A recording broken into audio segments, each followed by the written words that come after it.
People want to work. People want to make money. People want to have an economy that's not falling apart. I mean, I was looking at the House map real quick here of Ohio. Like, I mean, it seems like the districts, other than up here, and that the one district and the first district, they seem pretty set. Is that?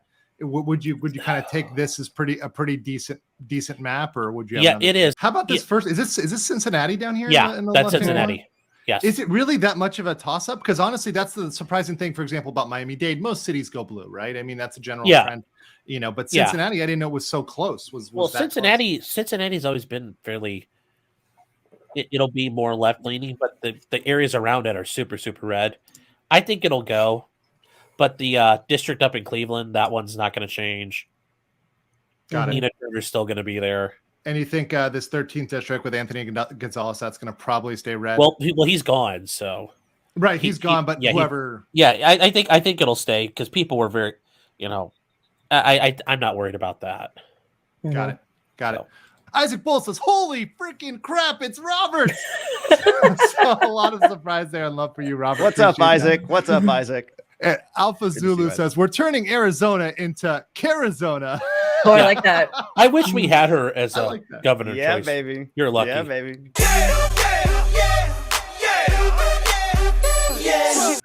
Yeah. I'm excited. I'm very excited about it. Yeah, I think it's going to change the whole dynamic. Yeah, I think it sends a message, right? I mean, when you have folks that are kicked out, the incumbents being kicked out of office, and going a different direction, and people saying we don't care about you, pushing about this 1-6 stuff or pushing about whatever happened. That's not today. That's not what's impacting our communities today. That's not going to bring real change to our state, regardless of what you think did or did not happen. Let's focus on today and let's focus on the future. And I think that's a much better message to go with for any candidate, really. I wish there was someone else to vote for in the Senate other than Rubio that isn't a socialist communist. Thoughts on DeSantis versus Crist? Well, I've got both those races pulled up. And listen, here's the thing. I actually worked in the middle of Florida. I worked in Orlando for about 6-7 years. I've met Val Demings. Val Demings, I would not let that woman near the office if you paid me, right? There's no way that she should be in office. So unfortunately, the vote is for Rubio. This isn't one where you say, "Hey, Rubio is so bad." You vote the other way to kind of send a message. But I agree with you. I mean, Rubio's not what I think anybody wants. But we've got to change that in the future. Floridians, myself included, need to change that in the future by getting rid of him in a primary. But involving the other election, DeSantis versus Crist, if anybody has been awake. And anybody has lived in Florida for 2 seconds, there's no way. These polls are 100% accurate. In fact, they may even be overpolling the blue. It is going to be a blowout for DeSantis in Florida. He is widely loved. I think one of the most loved governors out there, and obviously the person that is going to be in some way headed toward the White House in the future. I don't know if you guys have any thoughts on DeSantis versus Crist in general. I have a few.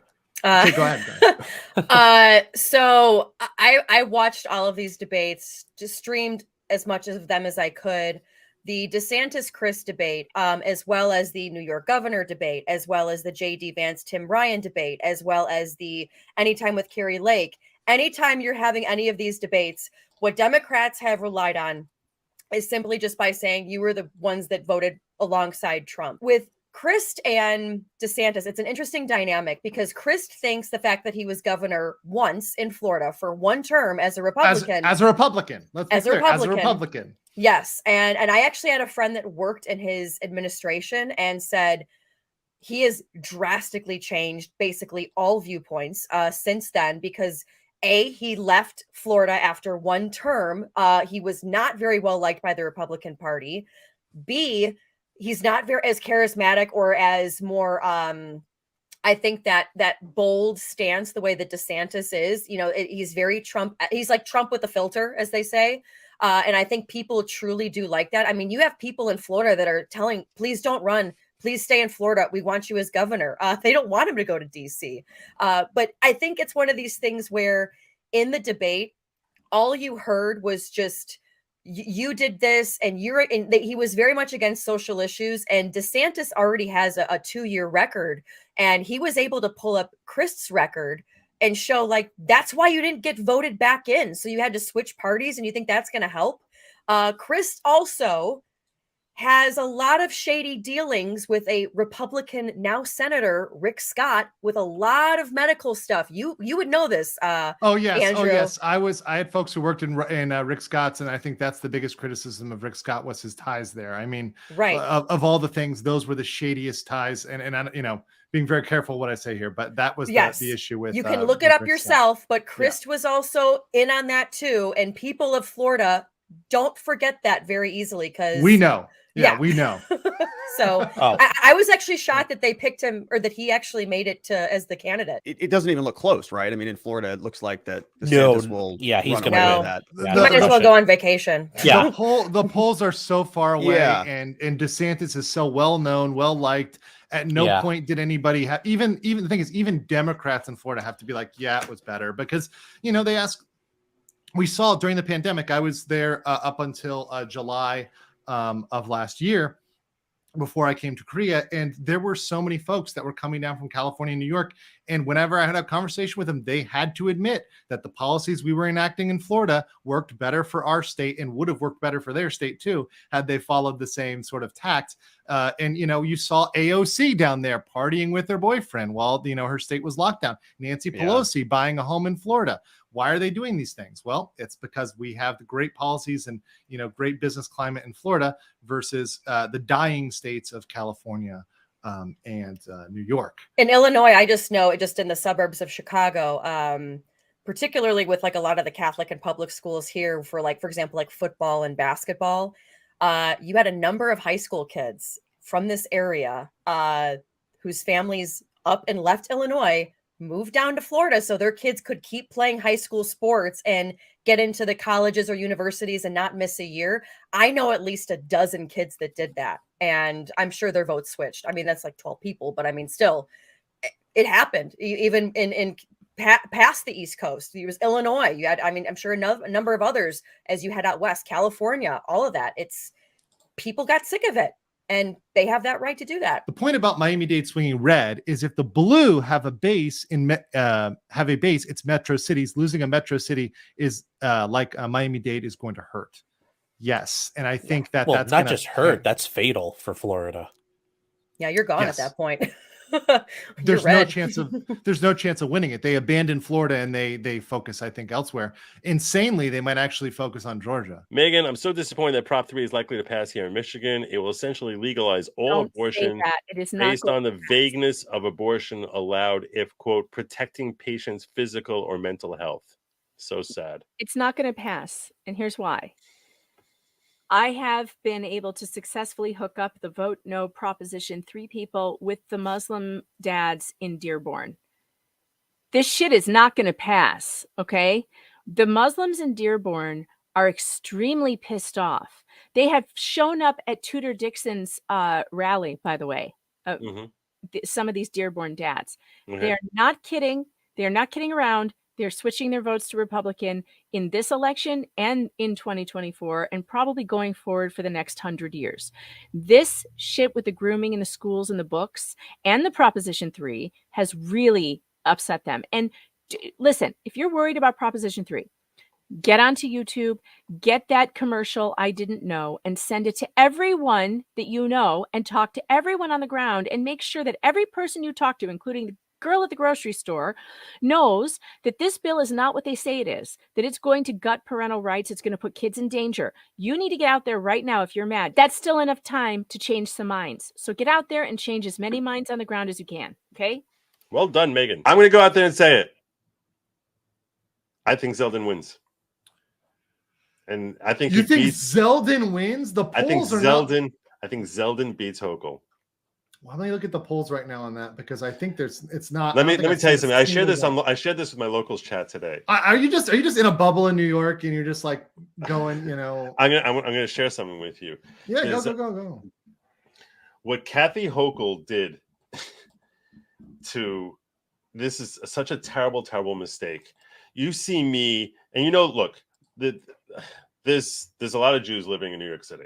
Well, that I'm aware of the Jews. Yes. Even amongst Jews, there's so many different ways of classifying Jews. but one way of breaking down amongst Ortho Jews, which there's like a couple 100,000 of them. Right. Probably at least half, if not more, are Hasidic Jews. Okay. A lot of Hasids. Okay. Those are the ones who have the curly locks. I'm aware. Right. Okay. So, they traditionally, frustratingly, vote Democrat. Why? I'll tell you why. I'll tell you why. Because Hasidic Jews are very cloistered. And they basically are like, I don't care if the whole country is going to hell in a handbasket. I don't care. What I care about is these politicians basically come in here, and if the police are not patrolling on Friday nights when there's a lot of black people around here, and and Chuck Schumer comes into my precinct and tells the chief of that precinct, hey, you need to double your patrols on Friday nights, he'll do that for us, and they'll protect our community. All I care about is my community being safe. And that's really looking out for their own best interest. They're like, you know what? I know Chuck Schumer is going to do that because he's done that. But what happened here is there was an incident where there was a Hasidic woman that she basically chucked Judaism under a bus. And she did like this whole walkaway thing. And she was raised amongst Hasidic Jews. And she came out and did documentaries and all these interviews claiming with minor, I'll tell you, to be fair, there's some legitimacy to her claims, but also gross exaggerations, but basically trashing the education system that are given in private yeshivas, in private Hasidic yeshivas. Okay? Yeshivot. The backlash was these Democratic politicians, and specifically Kathy Hochul, started changing how these schools had to operate, saying that you need to have government people coming in there and watching and teaching a certain number of hours per day, that they have to take math for this number of hours and English for this many hours, whatever, and basically coming out there saying that these are going to be requirements for every school, otherwise we're going to shut you down. So.